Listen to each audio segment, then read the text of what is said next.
시청자 여러분 안녕하십니까? CBS 토론입니다. 지난달 26일과 27일 아프가니스탄 특별 기여자 390여 명이 우리나라에 도착했습니다. 아프간 현지에서 우리 정부를 도왔던 사람들로 우리 정부는 어려운 상황을 뚫고 이들을 안전하게 국내로 이송했습니다. 외신들도 우리 정부의 이 같은 노력에 찬사를 보내고 있는데요. CBS 토론, 오늘 이 시간에는 이들을 난민으로 봐야 하는지, 그리고 선교적 관점에서는 난민을 어떻게 바라봐야 하는지에 대해서 생각해 보겠습니다. 또 효과적인 난민 선교에 교회는 어떻게 참여할 수 있는지 그 방법에 대해서도 함께 이야기해 보겠습니다. 오늘 패널로 나와주신 두 분 소개하겠습니다. 먼저 사단법인 피난처 이호택 대표님 나오셨습니다. 안녕하십니까? 기독교 윤리 실천운동 조성돈 공동대표 나오셨습니다. 예, 안녕하세요. 네, 귀한 걸음 감사합니다. 네. 먼저 난민에 대한 정의부터 얘기를 해봐야 될 것 같아요. 난민이란 누구인가, 그냥 어려운 사람인가, 혹은 뭐 불법 체류자인가 이런 생각들을 하고 계신데 이 대표님 난민에 대한 정의, 규정 등에 대해서 좀 간략하게 설명 부탁드립니다. 그 난민은 박해에 대한 두려움 때문에 외국에서 자기네 나라로 돌아가지 못하는 사람들입니다. 박해 때문에 돌아가지 못하는 외국인. 이번에 특별 기여자는 자기네 나라에 있는데 자기에서 박해에 대한 두려움 때문에 우리나라로 나온 사람들이죠. 네네. 그런 면에서 개념적으로는 조금 구별이 있습니다. 난민과 특별 기여자는 조금 구별이 될 필요가 있다. 계속해서 현재 국내에 들어와 있는 난민 현황은 어떻게 되나요? 전 세계 약 8천만 정도의 그 난민이 있는데 우리나라에는 우리가 난민 협약에 가입한 것이 92년이고 그때부터 지금까지 7만 2천 명 정도가 나는 난민입니다. 보호해 주세요라고 난민 신청을 하였습니다. 그 중에서 이제 1,112명이 난민으로 인정을 받고 2,300명 정도는 준난민으로 인도적 체류 허가를 받아서 난민 인정률이 2.8%에 이루고 있습니다. 전 세계가 한 난민이 8천만 정도 된다고 하는데 우리나라에 들어와서 신청자 7만 2천 명, 그리고 그 중에서 실제 난민지를 받은 사람은 1,000여 명 정도. 네.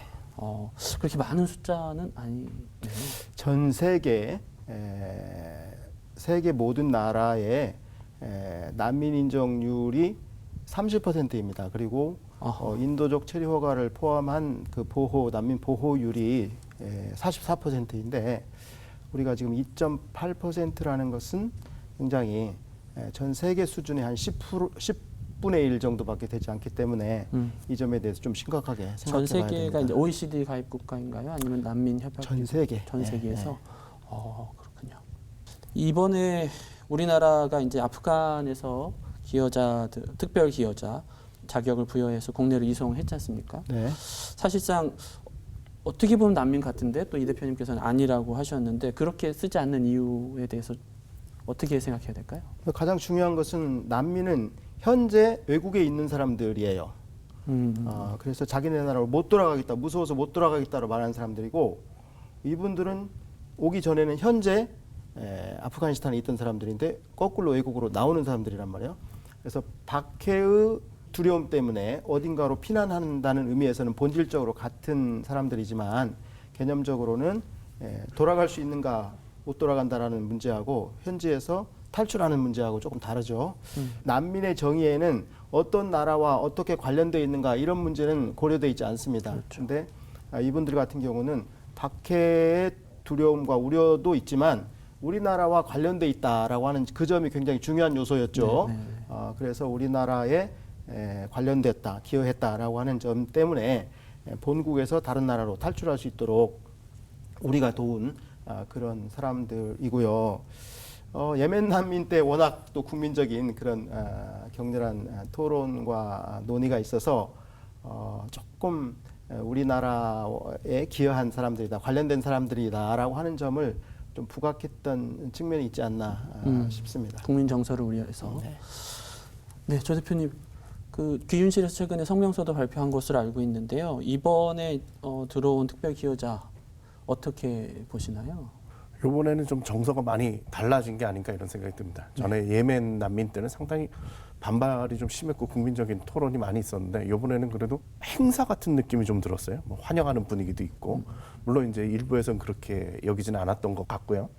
외국인에 대해서 우리들이 약간의 편견이 있는 건 당연히 있습니다. 그러니까 한국 사람들의 정서일 것도 같아요. 왜냐하면 그렇게 외국하고 교류가 있는 지정학적인 위치가 아니지 않습니까? 어떻게 보면 반도지만 섬과 같이 약간 고립된 상황이기 때문에 교류가 그렇게 많았던 것도 아니고 그리고 우리나라가 그렇게 접근도 어렵지만 경제적으로도 그렇게 많이 품을 수 있는 여건도 아니었고 큰 나라가 아니었다라는 것도 역할을 했던 것 같아요. 근데 이게 이제 변했다 이 말이죠. 어떻게 변했느냐? 제가 볼 때는 작년에 우리가 우한에서 왔었던 우리 그 교포들 맞이했던 그 장면이 많이 생각나요. 그때만 해도 처음에는 막 반대했었죠. 진천 이쪽에서 그렇죠, 막 반대했었는데 이번엔 오기도 전에 미리 환영합니다. 현수 막 걸고 환영한다고 하고 하는 것들을 보니까 조금 생각들이 좀 많이 변하지 않았는가. 이 손님을 맞이하는 태도가 좀 변하지 않았는가 이렇게 생각을 합니다. 그럼에도 불구하고 앞으로 해야 할 일은 많은 것 같아요. 아까 대표님 말씀하신 대로 우리가 뭐 2.5%? 그 정도밖에 안 된다라는 거죠. 최근에 그 시리아 전쟁 났을 때 난민들 유럽으로 들어가는 거 보면 정말 대단합니다. 이게 독일 제가 좀 관계가 있었는데 독일 같은 경우는 한 해에 80만 명을 받았습니다. 딱 한 해. 2015년도 한 해 동안에 80만 명을 받았거든요. 최근에 한 보도를 보니까 터키 같은 경우는 시리아 난민이 뭐 360만 명 이렇게 있다라고 이야기를 하는 걸 보니까 우리가 좀 시야를 넓혀야 될 때가 아닌가 그런 생각이 좀 들었습니다. 네. 그런데 지금 논의에서 이번에 특별기여자로 들어온 분들은 한국에 도움을 줬고 거기에 대한 보복이 두려우니까 우리가 인도적 차원에서 들어온 것이다. 여기까지는 오케이 하겠지만 근데 한국이 열렸다다. 그리고 한국에 가면 우리 받아줄 거다라는 인식이 생겨서 많은 사람들이 들어올까 봐 오히려 걱정하는 그런 여론도 있는 것 같은데 어떻게 생각하십니까? 난민 문제에 있어서 일반적으로 갖게 되는 그런 오해입니다. 우리가 잘 해주면 많은 난민들이 올 것이다. 또 우리가 몰아내면 그 사람들이 다 나갈 것이다. 이게 이제 난민 문제에서 전 세계적으로 보편적으로 갖는 오해인데 난민들은 자기 출신국에서 일어나는 박해 때문에 나가고 또 그 박해 문제가 해결이 되면 돌아가고 하는 것이고요.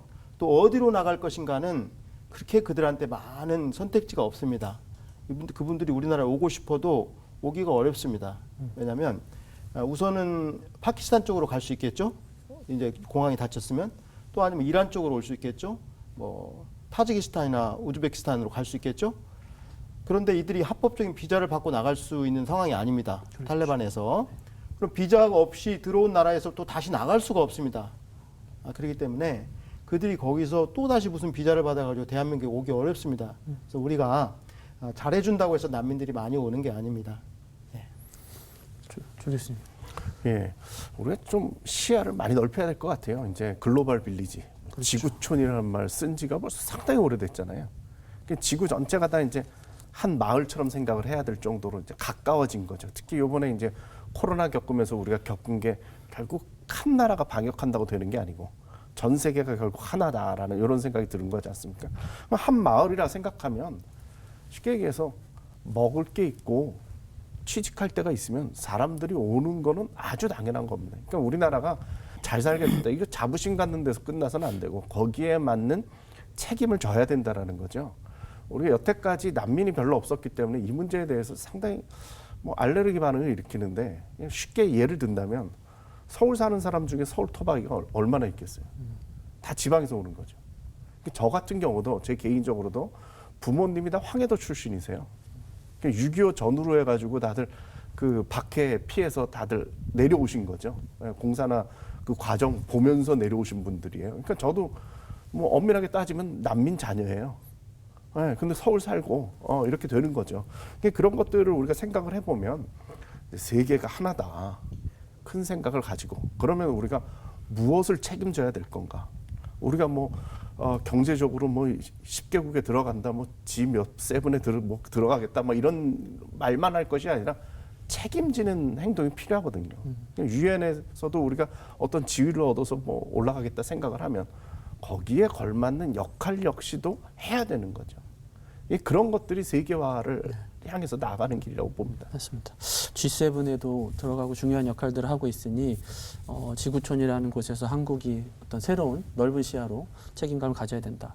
근데 이 대표님 그 방금 말씀하신 것 중에 본질적으로는 이제 다양한 사람들이 다양한 문화에 있다가 더 나은 곳으로 오는 건 당연하지만 그런 다문화나 외국인 노동자나 난민 문제는 좀 다른 거 아닌가요? 다문화와 외국인 노동자 난민 문제 다 같은 그런 오히려. 일이라고 생각합니다. 네네. 난민들의 유입 원인을 보면 외국인 노동자의 형태로 오기도 하고 또 국제 결혼의 형태로 오기도 하고 자발적으로 오기도 하고 어쩔 수 없이 오기도 하지만 그 사람들이 어느 사회에 섞여서 같이 살다 보면 이제 다문화가 되는 거죠. 네. 그래서 문화적 다양성과 수용성 이런 것들이 이제 어느 사회에 형성이 되는 것은 그 원인이 뭐 난민이든지 또 국제 결혼이든지 뭐 외국인 노동자든지 전부 다 동일한 이슈라고 생각합니다. 네. 근데 반대하는 쪽에서는 우려의 목소리를 낼 때 모든 사람을 다 반대한다고 할 수 없지만 보통 이제 아랍권, 이슬람을 종교를 가지고 있고 무슬림 문화를 갖고 있고 포교를 한다던가 혹은 이제 가짜 뉴스가 일반적이긴 합니다만 그 문화권에서는 뭐 이제 남녀 차별이나 뭐 폭력적인 범죄나 이런 부분들 연결을 좀 짓는 것 같더라고요. 그런 부분에 대해서 어떻게 생각하세요? 난민들이 최근에 그 중동 지역에서 많이 발생하고 있습니다. 2001년 9.11 때 아프가니스탄 그 이후로 아프가니스탄 내전이 전쟁이 일어나고 뭐 이라크 전쟁이 일어나고 그러면서 2001년 9.11이 사실은 현대에 있어서 난민 발생의 어떤 효시가 되는 사건이라고 볼 수 있고 2011년 아랍의 봄 사건이 또 아랍 세계, 중동 세계에 난민 발생의 또 어떤 폭발제라고 볼 수도 있어서 지금까지 그 일이 한 20년 이상 계속되고 있는데 난민들이 이제 최근에 물론 난민 그전에는 뭐 이티오피아 난민, 뭐 소말리아 난민 이렇게 아프리카가 얼른 연상이 됐었는데 최근에 난민 발생은 이 중동과 북아프리카 지역에서 많이 일어나고 있고 그 배경에는 이제 이슬람 세계의 어떤 격변, 요동 그리고 그로 말미암아서 나오고 있는 무슬림 난민들이 많이 있어서 난민 수용 그럴 때 외부에서 들어오는 사람들에 대한 부담감에 더해서 이슬람 세계나 무슬림 난민에 대한 어떤 두려움과 거북함이 또 있습니다. 그런데 뭐 알카에다나 탈레반이나 뭐 등등 이제 그 문제를 일으키는 테러를 일으키는 이런 이슬람 세계에 이 난민들이 그 피해자고 그런 걸 일으킨 사람들이 난민으로 나온 게 아니고 그 피해자들이 나오는 거고요. 그러면 이웃 무슬림 세계로 가면 될 거 아니냐? 근데 이슬람 세계로 가면 될 거 아니냐? 그런데 이웃 이슬람 세계들이 자기들을 돕지 않는 그런 것들을 뼈저리게 느끼면서 할 수 없이 자기들이 그 전에 적대하고 또 이방으로 생각했던 유럽이나 뭐 심지어 한국도 이렇게 온단 말이죠. 그랬을 때 이 사람들의 마음의 깊은 곳에 이슬람에 대한 회의, 이슬람에 대한 절망이 있어요. 그래서 예멘 난민 때도 그랬지만 우리가 이런 사람들을 만나보면 당신 무슬림입니까? 물어보면 무슬림이라고 얘기를 안 해요. 무신론자라고 얘기합니다. 본격적으로 다른 종교를 거론하기 어려우니까 그냥 무신론자라고 얘기합니다. 그래서 난민들이 바로 무슬림들이다. 또 그 사람들이 포교를 위해서 나온다. 이렇게 생각하는 것은 조금 과민한 생각이라고 봅니다. 이 테러 조직이 아니라 피해자들이다라는 점이 되게 인상 깊고요. 조 대표님 그 한국 교회에서는 이제 주로 난민하면 이슬람이 꼬리표가 있고 그분들이 방금 말씀하신 대로 포교를 한다던가 뭐 그런 거에 불편해하는 게 있는 것 같아요. 종교적으로도 어떻게 생각하세요? 저는 이게 상당히 표리부동하다 이렇게 생각을 해요. 한국 교회가 선교 되게 많이 강조하잖아요. 세계 선교사 파송 2위다. 이게 우리 한국 교회 자랑거리 아닙니까? 선교사로 나가신 분이 26,000명 이상 되고 있는 걸로 제가 알고 있는데, 그러면은 이런 큰 생각을 가진 사람들이 보낼 생각만 할 것이 아니라 받을 생각도 해야죠. 그리고 교회라는 데처럼 이렇게 세계 시민 의식을 가진 데가 없습니다. 이런 표현을 안 썼을 뿐이지 이런 시민 의식을 가진 곳이 없을 거예요. 매해 해외 선교 보내고 단기 선교에서 여름에 공항 가 보면 대부분 다 교인들이잖아요. 뭐 단체로 다시는 분들 많이 있잖아요. 그런 걸 생각해 보면 참 열려 있는 데거든요. 세계에 대해서 많이 열려 있는 데인데 받진 않겠다는 거죠. 우린 보낼 텐데 받진 않겠다. 이게 상당히 좀 표리부동하다고 저는 생각을 해요.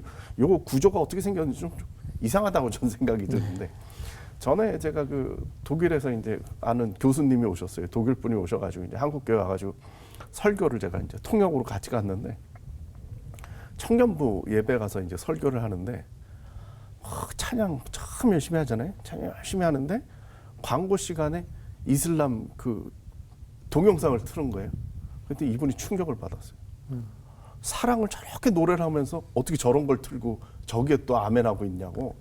이 두 가지가 어떻게 한 군데서 이루어지는 거냐고 그런 얘기를 하더라고요. 그러니까 우리가 생각하지 못했던 지점인데 저는 이 부분에 대해서 한번 돌이켜 봐야 된다고 생각을 해요. 그리고 한국 교회가 기양에 가졌던 이런 세계의 이 시민 의식을 가지고 받아들이고 오히려 와준 게 감사하다. 사랑으로 받아들이고 기독교의 기본적인 정신이 나그네를 받아들이는 거잖아요. 거기 그 가운데 부지불식주근의 천사를 봤다는 얘기를 하잖아요. 그렇게 받아들이고 오히려 한국 사회에서 앞장서서 우리가 이 일을 해야 되지 않냐. 이게 사랑 아니냐라고 이야기해야 된다고 봐요. 세계의 시민 의식과 사랑 같은 건데 그런데 이제 그 반대하는 분들 중에 그런 구호 보였더라고요. 유럽과 같이 되면 안 된다. 그 교훈을 뭐 받아야 된다. 실제로 난민을 많이 받은 유럽 사회가 뭐 범죄율이 높아졌다던가 아니면 뭐 이슬람화 됐다던가 그렇다고 보시나요? 그런 근거가 있나요?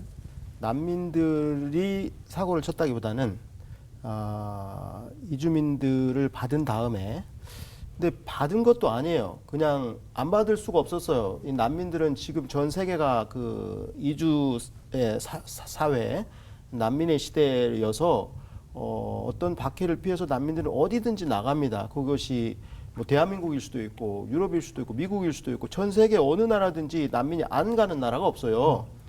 선진국에만 가는 게 아니라 후진국에는 난민들이 더 많습니다. 전 세계 난민의 3분의 2가 다 후진국에 있어요. 선진국은 아주 조금밖에 안 받고 있습니다. 난민들이 이동하는 것은 누구도 막을 수가 없는 그 박해를 피해서 가기 때문에 필사적으로 가기 때문에 누구도 막을 수가 어쩔 수가 없습니다. 그런데 이렇게 온 난민들을 그 다음에 그 사회가 품고 수용하고 이웃으로 선대할 것이냐 아니면 또 다시 박해할 것이냐 그거는 이제 그 사회가 선택할 문제겠죠. 그런데 수용하고 환영하고 선대했을 때 과연 그 사람들이 그 사회를 향해서 테러를 저지르는가? 그렇지 않고요. 유럽에서 사고 일으키는 사람들은 전부 다 1.5세들입니다. 그 사람들이 자기 부모들이 그 사회에서 소외되고 박해되고 그랬을 때 뭐 개토화돼 가지고 그 사회에 존재하긴 하지만 그 사회에 들어가지 못한 사람들이 결국은 반감으로 사고를 치는 거 아니겠어요? 그래서 난민들이 사고 치는 게 아니고요. 그 사회 안에 들어와 있었던 사람들이 사고 치는 겁니다. 그래서 우리가 우리 안에 들어오는 것을 막을 수 없고 또 우리 안에 들어온 사람들을 쫓아낼 수도 없습니다. 그리고 뭐 더 나아가서 세계의 그런 동포 시민 의식으로 잘 품어야 되고 또 그리스도의 사랑으로 잘 품어야 될 그런 과제가 우리한테 있을 때 그걸 효과적으로 잘 수행을 하면 문제가 없는데 그렇지 못할 때 오히려 문제가 발생하는 것이 아닌가 저는 그렇게 생각합니다. 네, 요거랑 덧붙여서 항상 얘기되는 게 뭐냐면 이슬람 포비아인 것 같아요. 이게 얼마나 많은 문화와 사람 개개인 차이가 있을 텐데 이제 무슬림이면 혹은 이슬람 종교를 믿으면 다 테러리스트 범죄자다 이렇게 생각하고 있는 것 같은데 어떻게 생각하시나요? 일단 테러라는 말이 제일 우리들에게 와닿죠. 근데 제가 생각할 땐 그런 일은 없을 것 같아요. 그러니까 그런 국가들이 그렇게 많은 나라들이 아니고 수적으로도 그렇고 대한민국까지 그 정도 타겟은 아닌 것 같아요. 만약 이슬람이 세계 대전을 꾸민다 그러면 모를까 그렇게 전선을 넓힐 것 같지는 않고 그런 그 극적인 문제는 없을 것 같고 그러면 뭐 범죄가 있느냐? 실은 외국인들 범죄율이 더 낮아요. 우리나라에서. 그러니까 이렇게 신문 기사를 보면 외국인들이 똑같은 범죄를 저질렀어도 외국인이 저질렀으면 기사가 나는 거지 실은 범죄율로 치면 굉장히 낮아요. 왜냐하면 이분들은 뭔가 문제가 생기면 쫓겨나기 때문에 그런 문제를 안 일으키려고 노력을 하죠. 그래서 우리나라 같은 경우는 외국인이 그렇게 많지도 않고 심각하지도 않아요. 그리고 실제적으로 지금도 뭐 난민은 워낙에 적고 외국인이 200만 명이 있는데 그 숫자랑 생각을 해보면 그렇게 큰 문제가 우리나라에 있지는 않아요. 그러니까 우리나라가 이 정도 포용할 정도는 됩니다. 그리고 우리나라 특성상 외국인에 대해서 그렇게 관용적이지는 않아요. 그분들이 뭘 큰일을 어떻게 벌이고 뭐 체제를 전복할 정도의 뭐 이런 생각을 하는데 절대 그럴 수가 없는 게 전 세계적으로 둘러봐도 이 중국인들이 자리 잡지 못한 나라가 대한민국 하나일 겁니다. 그 정도로 통제가 심한 나라인데 그게 그런 우려는 조금 이상한 우려다. 그러니까 너무 과대 평가된 우려라 저는 생각을 하고 오히려 좀 교회가 앞장서 가지고 이런 부분에서 오히려 그런 말을 만들 게 아니라 어떻게 받아들일 건가 좀 봤으면 좋겠고 특히 교회 같은 경우는 선교도 많이 하지만 심지어 뭐 교회 안에 외국인 부서 가지고 있는 교회들 많이 있지 않습니까? 그런 생각을 좀 넓혔으면 좋겠습니다. 지금 이제 생각의 전환을 두 분 다 말씀하시는 것 같고요. 오히려 이제 이 기회를 선교의 기회로 받아들여야 한다라는 주장들도 제가 이제 듣고 있는데 그 부분에 대해서 어떻게 보시나요? 이 시대가 이주의 시대고 또 난민의 시대다 이렇게 생각합니다.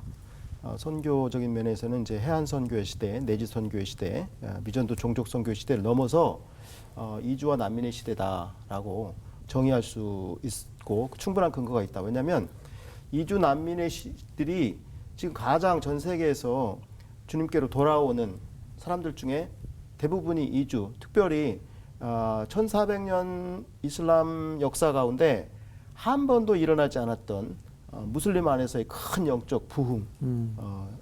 무슬림 한 사람이 주님께 돌아오는 게 너무너무 힘듭니다. 그런데 난민이 되어서 그들이 유리방황하는 가운데 붙잡아 주신 주님을 만나는 그런 사람들이 전 세계 난민촌에서 일어나고 있고 그것을 목도한 우리 선교사들이 난민 선교 전에 인기 없었어요. 관심 없었습니다. 난민 선교가 굉장히 위험해요. 자칫 잘못하면 그 체류국에서 추방됩니다. 그런데도 지금 선교사들이 난민 선교에 몰리고 있어요. 그 이유는 난민 안에서 큰 영적 부흥이 일어나고 있다는 거예요. 그래서 지금 이 시대는 이주의 시대, 난민의 시대, 그리고 난민 선교의 시대입니다. 선교의 시대의 흐름이 좀 바뀌고 있다라고 네. 보시는 것 같은데요. 아주 제가 이게 좋은 질문인지 모르겠는데 난민 문제의 원인이나 어떤 그분들의 인권적, 기본적인 삶에 대한 얘기를 하지 않고 그냥 어떤 포교의 기회로만 삼는 거에 대한 우려의 시선도 있더라고요. 근데 지금 난민의 기회로 삼아야 한다라는 걸 좀 지혜롭게 한다면 어떤 게 필요할까요, 교회가? 우리나라가 상당히 잘 돼 있는 게 전 세계의 선교사들이 안 가본 데가 없습니다. 지금 이제 선교사들이 많이 철수하고 있는 상태거든요. 난민들이 외국인들이 오시고 난민들이 이렇게 오면 현지어로 대화를 해줄 수 있는 분들이 지금 많이 있어요. 이슬람에서 오신 분들도 그 철수하신 그 선교사님들이 이곳에서 케어하면서 돌봐주는 일들이 많이 일어나고 있어요. 그런 기회를 삼아야죠. 그러니까 이게 그걸 통해서 전도하는 것도 상당히 중요하지만 이 어려운 사람들을 한국에 와서 적응하고 정말 뭐 핸드폰을 하나 만들더라도 뭐 서류를 뭘 하나 할지라도 이때 누가 도와준다면 큰 도움이거든요. 저도 이제 유학하면서 외국 생활을 해봤는데 현지인들이 정말 하나 도와주는 건 큰 힘이거든요. 그런 식으로 이렇게 좀 생각을 정말 사랑으로 구호의 관점으로 우리가 일부러 나가서 했던 선교를 안에서 했으면 좋겠어요. 우리가 선교 그러면 다들 가는 선교만 생각하거든요. 해외로. 근데 저는 선교가 세 가지 있다고 생각돼요. 보내는 선교가 있어요. 가는 선교가 있고 전 지금 이 시대는 받는 선교라고 그래요. 찾아오잖아요. 얼마나 감사해요. 우리가 선교지 가서 해야 할 일들 있지 않습니까? 거기 가서 도와주는 거죠. 복음 전하는 건 두 번째고 먼저는 가서 돕는 거거든요. 여기 와서 더 절실한 도움을 요청하는 사람들이 있는데 얼마나 감사한 일이에요. 이 교회가 참 할 일이 많은 것 같습니다.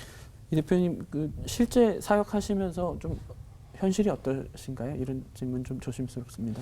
교회가 많이 관심을 갖고 있는지. 일단은 우리가 그 그리스도인으로서 복음 전도가 가장 우선이고 절실한 사명이다라고 하는 것은 분명합니다. 우리가 복음 전하지 말고 구제만 하자 이런 건 아닌데 복음을 전할 때 이렇게 그냥 너무 성급하게 복음을 전하면 이분들이 우리의 구제나 우리의 사랑이 이렇게 그 조건이 돼 가지고 잘 받아들이지 않습니다.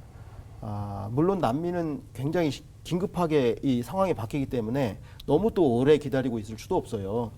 그렇지만 우리가 진실한 사랑으로 하되 또 복음을 전하되 그 너무나 값싸게 전하지 말고요.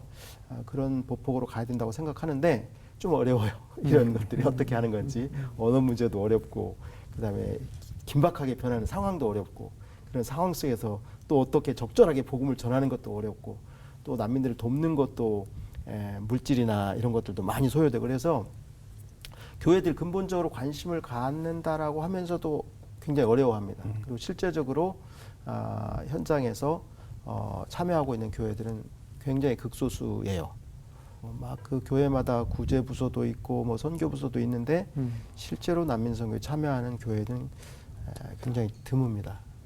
지금 이제 막 난민 얘기들이 더 여론이 될 거고 현실이 될 텐데 교회라도 이제 먼저 준비를 한다면 가장 필요한 게 뭐가 있을까요? 교회가 해야 될 가장 큰 일은 우선 이 난민이 어렵다, 낯설다 이런 느낌이 있어요. 그래서 뭐 이주민도 마찬가지고 뭐 이분들 선교해야 된다. 그 사람들도 우리 영어 잘해야 되냐 이런 질문이 제일 먼저 있어요. 영어 못해도 됩니다. 그 사람들이 한국에 왔으니까 그 사람들이 한국말 배우는 게 우선 더 급합니다. 한국말 가르쳐 주는 것으로도 충분하거든요. 그래서 이 사람들에 대해서 가지고 있는 어떤 부담과 두려움, 낯섦 이런 것들을 좀 극복하기 위해서 저희 피난처를 초청해도 좋고 또 우리 난민들을 초청해도 좋고 그래서 자꾸 만나는 기회, 난민에 대해서 알아보는 기회, 또 하나님께서 이 난민에 대해서 어떤 시각을 갖고 계신가 그런 것들을 또 조금 고민해보는 기회, 또 성경에서 찾아보는 기회 이런 것들을 좀 가지면 좋겠어요. 먼저 그래서 난민에 대해서 이해하는 이론적으로 뿐만 아니라 실제로 난민을 만나보는 이런 노력이 있으면 좋겠습니다. 좀 만나보고 실제로 좀 부딪혀야 될 것 같은데 이러려면 그런 만남 속에서 인식이 바뀌고 하는 것 같거든요. 대표님, 한국 교회가 이 난민을 적극적으로 받아들이는 선교를 하기 위해서 어떤 노력을 해야 될까? 어떻게 인식 전환을 해야 되고 어떤 준비를 해야 될까? 끝으로 말씀 부탁드립니다. 이게 하나님의 마음을 갖는 거죠. 하나님의 마음은 이스라엘 하나에 있지 않았어요. 세 개거든요. 우리가 요나 컴플렉스라고 저는 이름을 붙였는데 요나 컴플렉스가 있어요. 민족주의. 그 우리 민족만 생각하고 있었는데 하나님 그게 아니라 그 니느웨 성의 모든 심지어 가축까지도 내 것이라는 거죠. 그러니까 우리가 그 마음을 품어야죠. 우리 교회, 대한민국 이것만 하나님의 소유가 아니라 이 세계가 하나님이고 그들도 하나님의 사랑하는 자녀다라는 마음을 가지고 열어보면 좋겠고 난민이라는 것이 모세도 난민이고 예수님도 난민이셨고 그렇게 먼 얘기가 아니거든요. 성경에도 나오고 우리 현실도 있었던 것이니까 좀 더 넓은 마음으로 이 하나님의 마음으로 그들을 봤으면 좋겠습니다. 네. 이 대표님께도 마지막으로 부탁드리겠습니다. 사람들이 한국 원래 교회 다니는 사람들이 가장 먼저 이렇게 사랑하고 받아들일 수 잘할 것 같은데 뭐 일부 언론이 그런 건지 모르겠지만 이렇게 반대하고 교회가 오히려 이런 무슬림이기 때문에 반대하고 이런 것 같거든요. 그런 데에 대해서 끝으로 한 말씀 부탁드리겠습니다. 우리가 그 난민들에게 뭐 사랑을 베풀어야 된다 이런 보편적인 그런 기독교 성경의 그런 진리나 예수님의 명령도 있고요. 소자에게 물 한 그릇 주는 뭐 그런 것도 있지만 특별히 이 시대에 그리고 특별히 난민들에게 하나님께서 관심을 갖고 계시는 그런 대목이 있어요. 저는 굉장히 그것을 보고 이 시대의 교회가 이런 부분에 대해서 조금 주목해야 되겠다는 생각이 들어가는데 점점 이 세계는 지금 재난이 증가하고 있습니다. 재난이 기후 환경 문제까지 포함해가지고 재난이 점점 증가하고 있어요. 그리고 성경에 하나님께서 이 시대가 가면 갈수록 재난이 증가할 거라고 했어요. 전쟁이라든지 기근이라든지 지진이라든지 이런 것들이. 그러면 정말 불행하고 힘들다, 우울하다, 왜 이렇게 재난이 증가하냐 이렇게 생각할 수도 있겠지만 하나님께서는 이 땅 끝까지 복음을 증거하시는 그 마지막 하나님의 나라의 완성을 위해서 이 재난을 사용하시겠다고 했어요. 거기서 많은 난민들이 일어날 거라고 했거든요. 그러니까 우리가 볼 때는 난민들은 불행하고 부담스럽지만 하나님의 지혜에서는 이 하나님의 복음이 전 세상 땅 끝까지 이루는데 이 세계를 좀 요동할 필요가 있는 거예요. 가만히 있으면 그대로 있으니까. 그래서 막 하나님 흔드시는 거거든요. 이런 하나님의 역사를 보면 우리가 이것을 그냥 정말 힘들다 이러고 있을 수가 없는 거죠. 그게 이제 마태복음 24장의 장면이죠. 저는 특별히 이사야서 66장의 말씀에도 그 말씀도 소개하고 싶어요. 이사야서 66장 18절부터 20절에 보면 거기에 새 하늘과 새 땅이 이제 막 나옵니다. 마지막 그 역사의 클라이막스가 나와요. 근데 거기에 뜬금없이도 난민이 나와요. 도피한 사람들이. 이 역사의 클라이막스에 무슨 난민이 나오나. 근데 난민에게 하나님께서 주시는 사명도 굉장히 독특해요. 이 사람들을 전 세계에서 불러가지고 또 먼 섬 땅끝까지 이 사람들을 보내시겠다는 거예요. 그리고 이 사람들을 제사장과 레위인으로 삼아서 하나님 나라를 완성하시겠다는 거예요. 그 난민들이 그냥 불쌍해서 우리가 도와주는 사람들처럼 우리 생각되지만 하나님의 시각에서는 하나님이 불러오시는 사람이고 하나님이 땅끝까지 보내시는 사람이고 마지막 역사를 완성하시는, 그래서 땅끝까지 복음을 다 증거하시는, 거기에 자기도 모르고 난민들이 그런 사명을 깨닫고 있지는 않아요. 그냥 자기도 모르게 하나님의 손에 붙잡혀 있는 사람들이에요. 자기는 불행하죠. 자기 땅에 있고 싶은데 이렇게 힘든 길을 가야 되니까. 근데 그런 와중에 하나님은 그 사람들 통해서 하나님의 일을 하시는, 그걸 봐야 되는 것 아닌가, 우리 교회가. 좀 그런 생각이 듭니다. 네, 귀한 말씀 감사합니다. 아랍권을 배경으로 활동하시는 한 선교사님에게 이런 이야기를 들은 적이 있습니다. 하나님께서는 오늘날 난민을 통해 교회를 깨우고 모든 민족에게 복음이 흘러갈 수 있도록 인도하고 계신다. 성경이나 인류의 역사는 흩어짐의 역사였다라고 합니다. 많은 난민이 발생하면 사회가 혼란스러워지는 건 분명합니다. 하지만 흩어짐을 통해서 그동안 들을 수 없었던 복음을 듣게 된다면 기뻐해야 할 일이 아닐까 싶습니다. CBS 토론 오늘 순서는 여기까지 마치겠습니다. 시청해주셔서 고맙습니다.